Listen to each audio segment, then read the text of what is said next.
Norris's head comes off, turns over, sprouts, all that stuff, and looks, and then You gotta be fucking That's kidding. it. That's it. Ever wonder what horror gems didn't make it into The Thing, 1982? Behind the chilling alien chaos lies a treasure trove of deleted scenes that fans were never meant to see. These cut moments could have changed everything, adding depth, scares, and twists we only dream about. From tense character moments to extra monster madness, they reveal a side of the film shrouded in mystery. Why were they left on the cutting room floor? Maybe to keep the terror tight, or maybe the studios had other ideas. Either way, diving into these lost scenes is like uncovering a secret map to the heart of the nightmare. Ready to explore the hidden horrors lurking just beyond the final cut? Lights, camera, delete. John Carpenter's The Thing from 1982 is one of those horror movies that people still talk about years later. It's got that creepy vibe, amazing practical effects, and a story that just sucks you in with its paranoia and mystery. But what a lot of people don't realize is that there are deleted scenes from the movie that almost no one was meant to see. These cut scenes have caused a lot of debate and controversy because they show parts of the story and characters that could have completely changed how the movie feels. The fact that these scenes were left out makes you wonder why, and if the movie would have been better or worse if they stayed in. One big reason these deleted scenes stir up arguments is that they mess with the pacing and tension Carpenter nailed in the final cut. The movie works so well because it keeps things tight and suspenseful. But the deleted footage often adds longer conversations and more details about the alien creature and the characters' backstories. At first, you might think that's a good thing, but fans often say that part of what makes The Thing so scary is how little you actually know about the monster. When those deleted scenes explain too much about it, the mystery disappears and the movie loses some of its creepy vibe. The deleted scenes also change how we see the characters. In the version we all know, the cast feels like a group of people who don't really trust each other, which is key to the whole paranoid atmosphere. But some of the cut scenes show the characters talking more openly, or showing feelings that just don't fit with the tense, frozen-out mood of the rest of the movie. It's like you get to know them better, which sounds nice, but it also takes away from the feeling that anyone could be the monster, or could betray the others at any moment. This has led to debates about whether giving the characters more personality helps or hurts the story's intense vibe. Then there's the ending, which is famously open and ambiguous. The way the movie ends, you're left wondering what happens to the survivors and what the whole situation really means. Some of the deleted scenes include alternate endings or longer final moments that try to clear things up a bit more. While some people might want that kind of closure, a lot of fans and critics feel it's better when things are left uncertain. The whole point of the ambiguous ending is to keep you guessing and thinking about trust and survival in a hostile world. So those cut endings feel like they take away some of the film's power by giving too many answers. On a behind-the-scenes level, the deleted scenes also show how tough making the movie was. Carpenter and his crew had to deal with money limits, time crunches, and making sure the movie didn't drag. Some of the cut footage includes complicated special effects and longer creature transformations that might have been too expensive, or just slowed down the movie's pace. This gives you an idea of how tricky it is to balance a cool story with real-world filmmaking problems.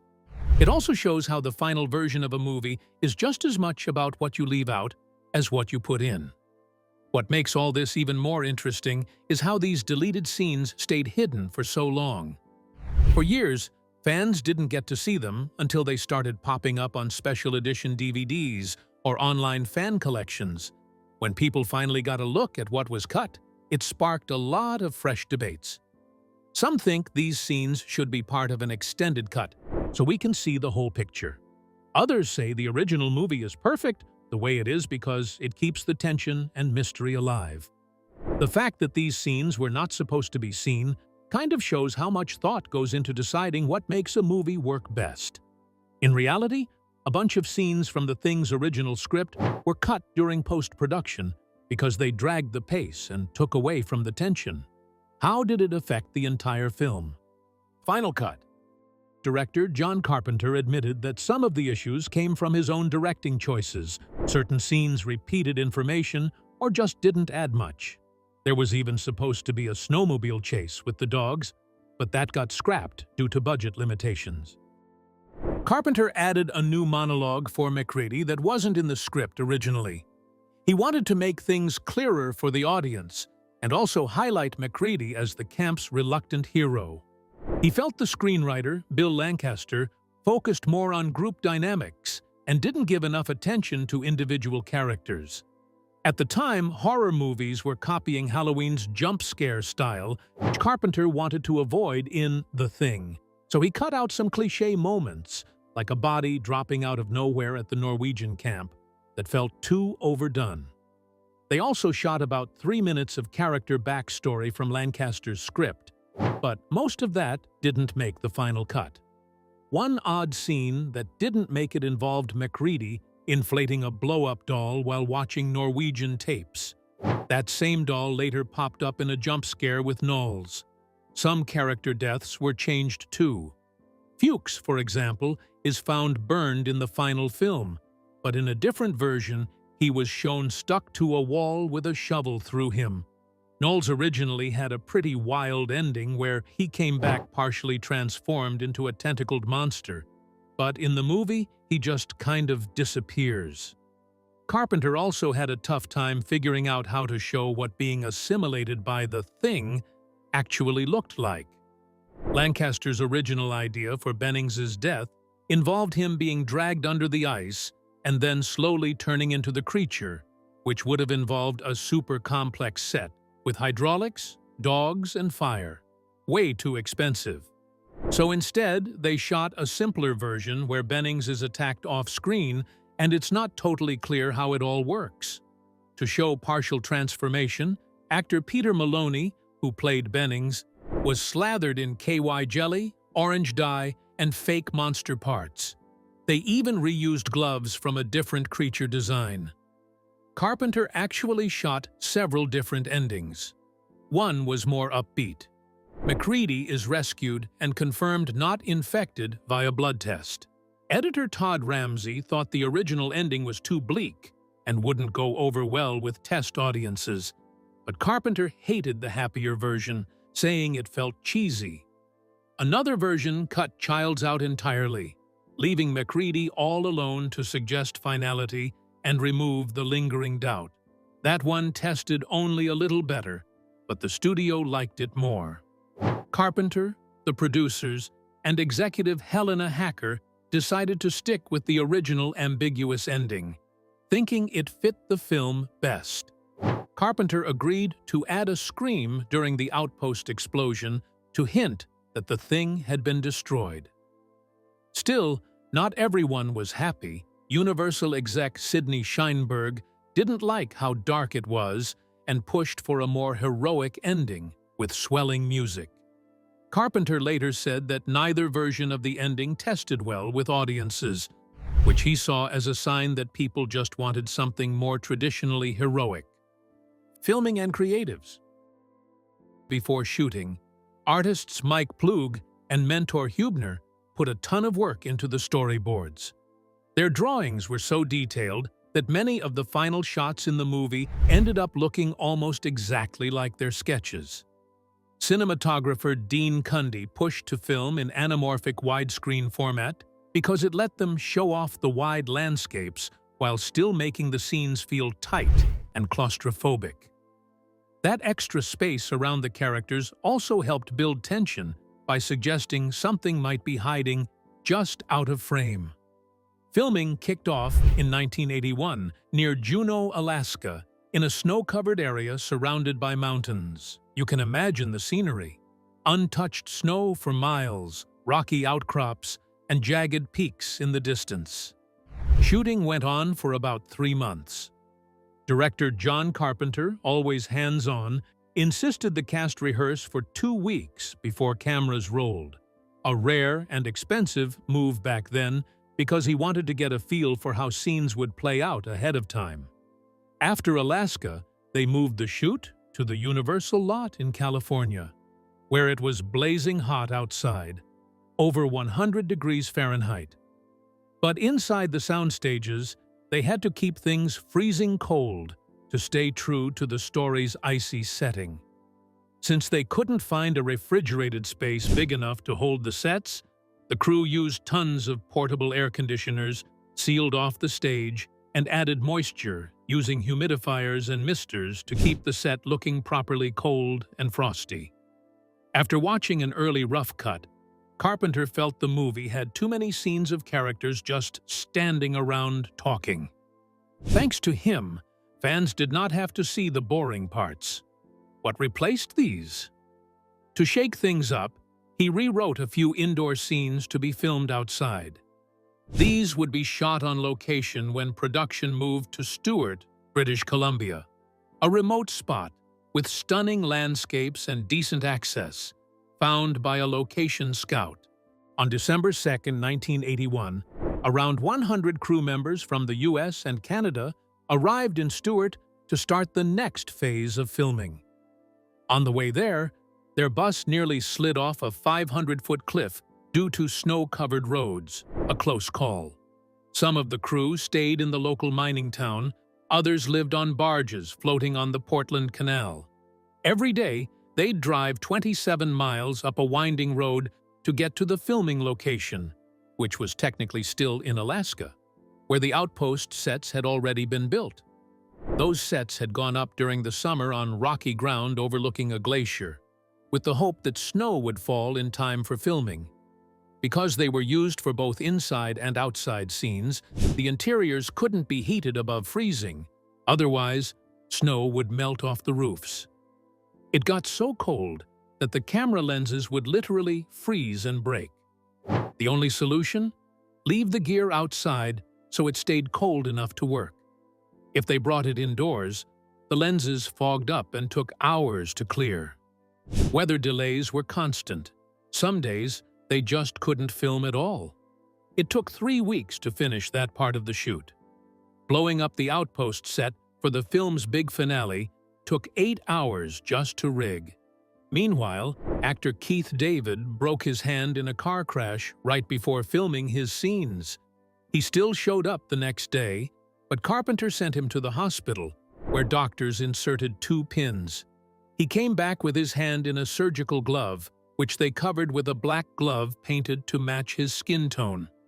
If you watch closely, you won't see his left hand much in the first half of the movie.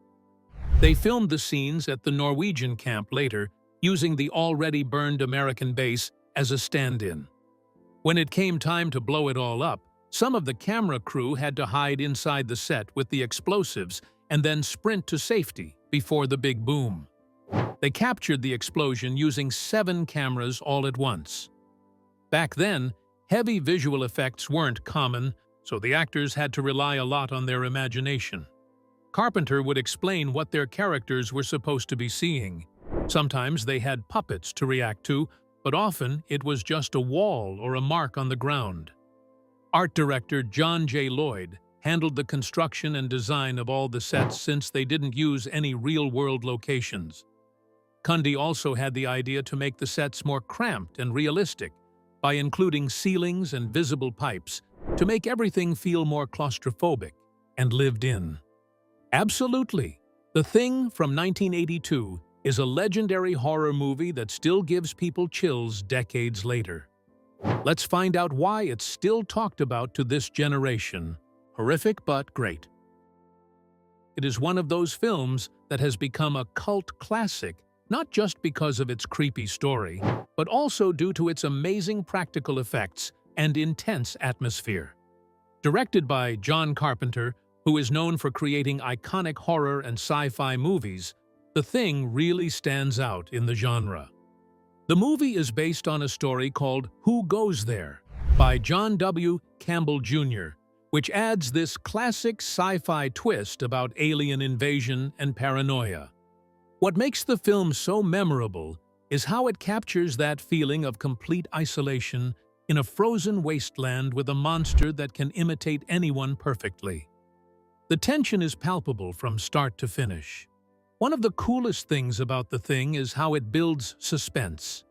It doesn't rely on cheap scares, but rather on this slow-burning fear of not knowing who to trust. The characters are trapped in an Antarctic research station, and they slowly realize something is terribly wrong when people start behaving strangely and going missing. This sense of paranoia is so well done that it practically becomes another character in the film. The paranoia makes every interaction tense because anyone could be the thing in disguise. The practical effects are truly groundbreaking for their time, and even today they look amazing and grotesque. The way the alien creature mutates and transforms is both fascinating and horrifying, and it adds a level of body horror that is rarely matched. Watching those effects in action gives a real feeling of something unnatural and terrifying. Another reason The Thing is so beloved is because of the cast and their performances. Kurt Russell as MacReady is just perfect as the tough but smart lead trying to figure out what's going on. The chemistry among the group is believable and helps ground the sci-fi elements in reality. You can feel the stress and desperation building in every scene. The characters are well written enough that you care about who survives and who doesn't, which is important in a horror movie like this. Plus, the film has a bleak and haunting score that really amplifies the atmosphere. Ennio Morricone, famous for his work on westerns, composed the soundtrack, and his eerie music perfectly fits the isolated, frozen setting and adds to the overall feeling of dread. Despite being released in the early 80s, the movie still holds up incredibly well. It was not a huge hit when it first came out, mostly because audiences at the time didn't quite know what to make of it. But over the years, it has grown in reputation to become one of the best examples of horror cinema. It's one of those films that people go back to again and again to catch the details and appreciate the craftsmanship. The film also raises interesting questions about identity and trust, making it more than just a monster movie. It challenges viewers to think about how we recognize each other and what happens when those boundaries get blurred. The ending is famously ambiguous, which has sparked endless debates and theories among fans. It's a perfect way to leave people unsettled long after the credits roll. No other movie quite captures that unique mix of isolation, distrust, and pure terror like The Thing. Why, the plot was brilliant. A riveting story. In Antarctica, a Norwegian helicopter chases a sled dog toward an American research station. The Americans witness the passenger accidentally blowing up the helicopter and himself. The pilot fires a rifle and shouts, but the Americans can't understand him. And Station Commander Gary shoots the pilot in self-defense. American helicopter pilot R.J. MacReady and Dr. Copper head to investigate the Norwegian base. There, among the burnt wreckage and frozen bodies, they find the charred remains of a strange humanoid, which they bring back to their station. Their biologist, Blair, performs an autopsy and finds the creature had normal human organs. Clark takes care of the sled dog, but it soon transforms and absorbs several of the station's dogs. Alarmed, Childs uses a flamethrower to burn the creature. Blair autopsies this dog thing and concludes it's an organism capable of perfectly imitating other life forms. Data from the Norwegian base leads the Americans to a large excavation site with a partially buried alien spacecraft that Norris estimates has been buried for over 100,000 years, along with a smaller, human-sized dig site. Blair becomes paranoid after running a computer simulation suggesting the creature could assimilate all life on Earth within years. The team sets up precautions to limit the risk. The remains of the humanoid infect Bennings, but before it can complete assimilation, Windows intervenes and MacReady burns Bennings's body. Blair sabotages the station by destroying vehicles, killing the remaining sled dogs, and cutting off communications to prevent anyone from leaving. The team imprisons him in a tool shed. Copper suggests testing everyone's blood for infection by comparing it to clean samples, but they find the blood stores destroyed. Losing faith in Gary's leadership, MacReady takes command. MacReady, Windows, and Knowles find Fuchs' burnt corpse and believe he committed self-harm to avoid assimilation. On their way back from investigating MacReady's shack, Knowles abandons MacReady during a snowstorm, thinking he's been infected after seeing torn clothes in the shack. The team debates whether to let MacReady back in, but he breaks in with dynamite. Norris appears to have a heart attack, but as Copper tries to revive him, Norris's chest transforms into a mouth and bites off Copper's arms, killing him. MacReady burns the Norris thing, but its head detaches and tries to escape before being destroyed. MacReady theorizes that each part of the creature is an independent life form. He proposes testing everyone's blood with a heated wire while restraining them. Clark attacks MacReady with a scalpel and is killed. Everyone passes the test except Palmer, whose blood reacts violently to heat. Palmer reveals himself as a thing, breaks free, infects Windows, and both are incinerated by MacReady. Childs stays on guard while the others check on Blair, only to find he has escaped and built a small flying saucer from vehicle parts, which they destroy. Returning, they find Childs missing and the station's power generator destroyed, leaving them without heat. MacReady suspects the creature intends to wait in hibernation for a rescue team.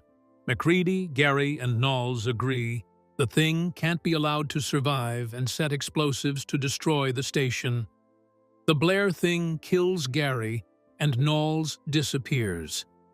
It transforms into a giant creature and destroys the detonator. But MacReady triggers the explosives with dynamite, destroying the station and the creature.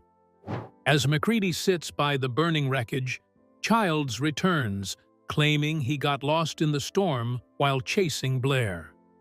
Exhausted and freezing, the two men share a bottle of scotch, acknowledging the grim futility of their situation. The central theme. At its core, the thing explores themes of paranoia and mistrust. The film examines how trust disintegrates within a small group when faced with the fear that anyone, possibly even a close friend, could be an enemy in disguise. Set against the backdrop of Cold War tensions, the film echoes fears of mutual destruction and nuclear annihilation. Daniel Clarkson Fisher of Diabolique notes a recurring motif of preferring destruction over defeat, evident when MacReady destroys a chess computer after losing and later pledges to eliminate the thing even if it costs the entire team. Both Fisher and Screen Rant's Michael Edward Taylor interpret the crew's paranoia and fear of assimilation as metaphors for the American Red Scare of the 50s to 60s. Taylor also connects the film to the self-focused isolationism of the 70s Me generation. John Linkson of Slant Magazine suggests the men exhibit a post-Vietnam disillusionment and anti-establishment mentality, each defined by their quirks and rejection of social norms. Noah Berlatsky of The Atlantic points out the absence of women, proposing that the thing symbolizes fears surrounding masculinity and homosexuality. Patrick Marlborough of Vice calls the film a critique of masculinity, arguing that identifying the creature requires vulnerability and empathy, traits stifled by the men's emotional immaturity. MacReady, in particular, avoids forming bonds and becomes the most paranoid, which helps him survive but leaves him locked in mutual suspicion with Childs in the ambiguous finale. Kyle Anderson of Nerdist and Oren Gray of Strange Horizons interpret the film through the lens of H.P. Lovecraft's cosmic horror. Anderson suggests the fear of being overtaken by an unknowable force ties into Lovecraft's xenophobic themes, using Blair's transformation to illustrate this. He contrasts Blair with MacReady, who plays the more traditional hero. Gray emphasizes the creature as a metaphor for loss of self, arguing that the deeper horror is not global destruction, but the breakdown of individual identity. The thing never speaks or explains itself. It simply imitates and survives. Writers Mark Harrison and Ryan Lambie of Den of Geek note that what defines humanity, free will, is stripped away by the thing, often without the host's awareness. In a 1982 interview, director John Carpenter rejected labeling the film as pro- or anti-science, calling it instead pro-human. He explained that it's better to remain human than to be taken over by a being that imitates without emotion or intent. Some also see parallels between the film's blood test scene and the HIV/AIDS crisis, which was emerging at the time and could only be diagnosed through blood tests. The film's ambiguous ending, featuring MacReady and Childs alone in the cold, has sparked many theories. Some argue that Childs is infected, citing subtle visual clues such as the absence of eye light or visible breath, although others attribute these to filming limitations.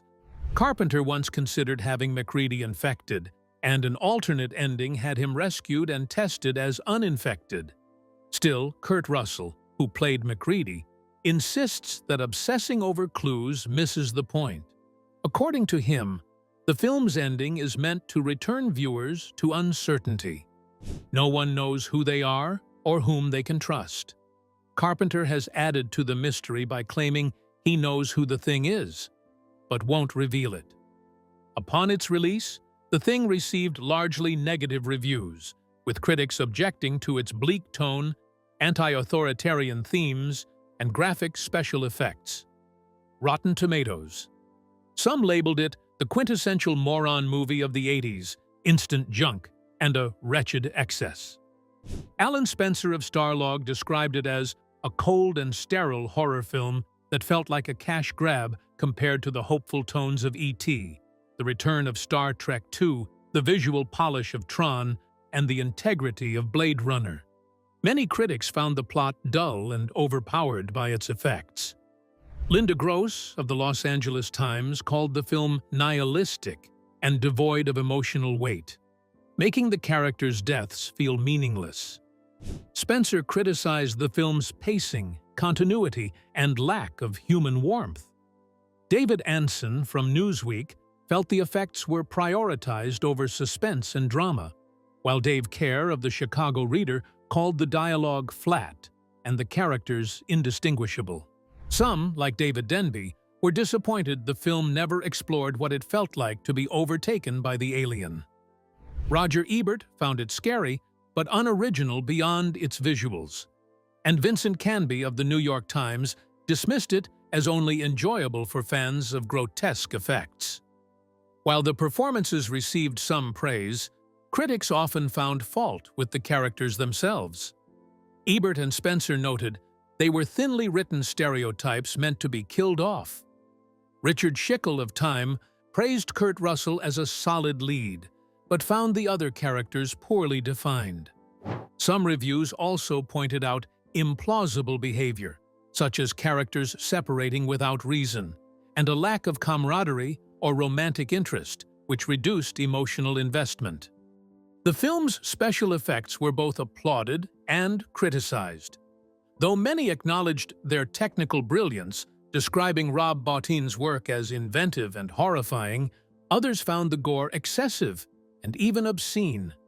Cine Fantastique called the creature the most unloved monster in movie history, yet also praised it as the most impressive special effects work in a decade. Critics like Denby and Schickel thought the gruesome visuals overwhelmed the film due to weak storytelling and underdeveloped characters. Canby, on the other hand, felt the effects looked too fake to be truly disturbing. Some technical elements, including Dean Cundy's cinematography, the sound design, editing, and Ennio Morricone's score, were praised. Still, Carpenter's direction was criticized by several reviewers, with Spencer claiming that he catered too much to audience expectations and lacked the subtlety needed for science fiction.